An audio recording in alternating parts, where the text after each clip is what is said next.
जय श्री कृष्णा।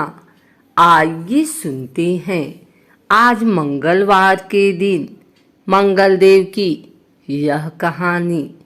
अंगारक, भौम, रक्ताक्ष तथा महादेव पुत्र के नाम से प्रसिद्ध मंगल देवता एक क्रूर देव ग्रह के रूप में जाने जाते हैं।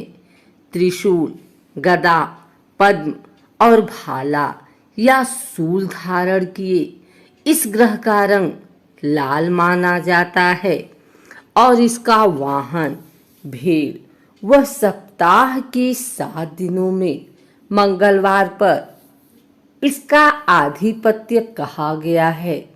मंगल ग्रह को देवताओं के सेनापति भी कहा जाता है। प्राणी मात्र के शरीर में मंगल ऊर्जा, आत्मविश्वास, अहंकार, ताकत, क्रोध, आवेग, वीरता और साहसिक प्रकृति को दर्शाता है और कुआरा माना गया है।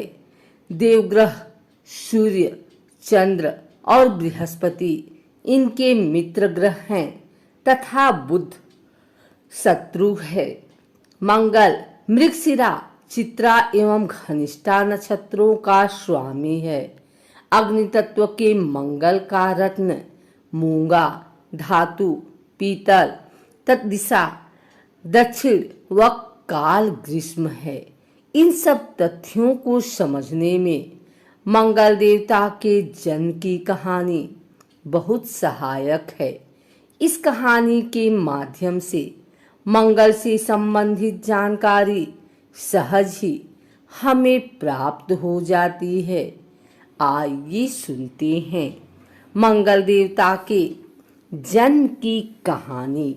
स्कंद पुराण के अवंतिका खंड में मंगल ग्रह की उत्पत्ति का एक पौराणिक वृतांत मिलता है, जिसके अनुसार एक समय उज्जैनीपुरी नाम के एक स्थान में अंधक नाम का एक प्रसिद्ध दैत्य राज किया करता था।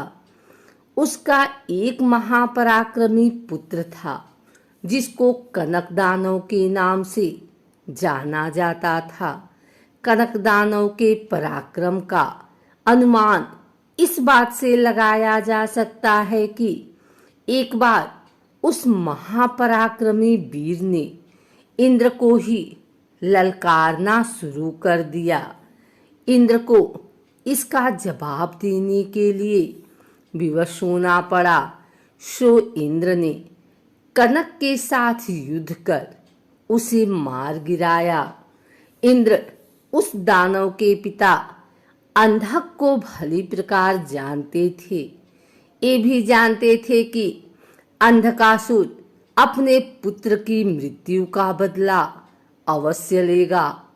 अतः इंद्रदेव अंधकासुर से बचने के लिए भगवान शंकर को ढूंढते हुए कैलाश पर्वत पर चले गए और भोलेनाथ की शरण ली। इंद्र ने भगवान शिव को सारी बात विस्तार पूर्वक सुनाई और अंधक से अपने प्राणों की रक्षा की प्रार्थना की कि हे भगवान, मुझे अंधकासुर से अभय दीजिए। इस पर शिव ने इंद्र को अभय प्रदान किया और अंधकासुर को युद्ध के लिए ललकारा। कथानुसार दोनों के बीच भयंकर युद्ध हुआ और उस समय लड़ते लड़ते भगवान शिव के मस्तक से पसीने की एक बूंद पृथ्वी पर गिर पड़ी, जिससे अंगार के जैसे लाल अंग वाले भूमि पुत्र का जन्म हुआ। शिव के इस ही पुत्र को मंगल, अंगारक, रक्ताक्ष, महादेव पुत्र या हनुमान आदि नामों से पुकारा जाने लगा। फिर ब्राह्मणों द्वारा इन्हीं नामों से स्तुति कर शिवपुत्र को ही ग्रहों के मध्य प्रतिष्ठित किया गया। उसी स्थान पर ब्रह्मा जी द्वारा मंगलेश्वर नामक एक उत्तम शिवलिंग की स्थापना की गई। वर्तमान में यह स्थान उज्जैन में है तथा मंगलनाथ मंदिर के नाम से प्रसिद्ध है। ब्रह्मवैवर्त पुराण में जिक्र मिलता है कि एक समय दैत्यराज हिरण्यकश्यप का भाई हिरण्याक्ष ने पृथ्वी को चुरा लिया और सागर में ले गया। तत्पश्चात भगवान विष्णु ने वाराह अवतार लिया और हिरण्याक्ष को खोजकर उसके साथ युद्ध किया, जिसमें हिरण्याक्ष मृत्यु को प्राप्त हुआ तथा पृथ्वी को रसातल से निकालकर सागर पर स्थापित कर दिया गया तथा इस पृथ्वी पर ही परमपिता ब्रह्मा ने विश्व की रचना की। पृथ्वी सकाम रूप में आई और श्री हरि की वंदना करने लगी। पृथ्वी के मनोहर आकर्षक रूप को देखकर श्री हरि काम के वशीभूत हुए और इन्होंने दिव्य वर्ष पर्यंत पृथ्वी के संग रति क्रीड़ा की। इस प्रकार विष्णु भगवान और पृथ्वी के संयोग से एक महातेजस्वी बालक का जन्म हुआ, जिसे मंगल ग्रह के नाम से जाना जाता है। इसी कथा का वर्णन देवी भागवत में भी मौजूद है।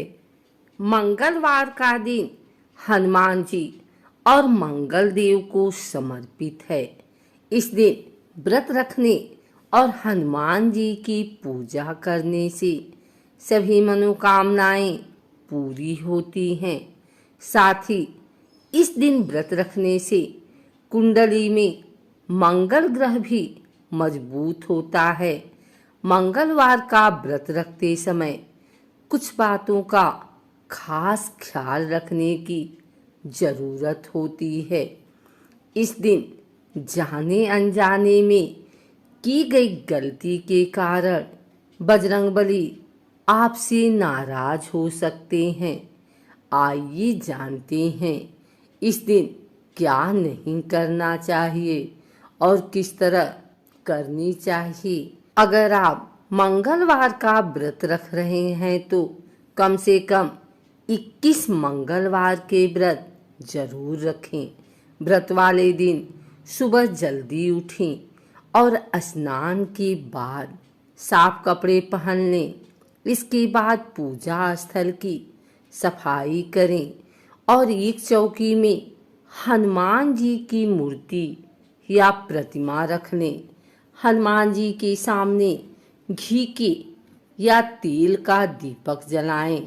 हनुमान जी को फूलों की माला पहनाएं और उनके सामने चमेली का तेल रखें।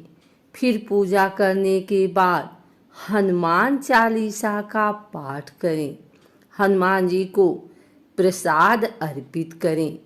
इस दिन लाल रंग के कपड़े पहनना शुभ माना जाता है।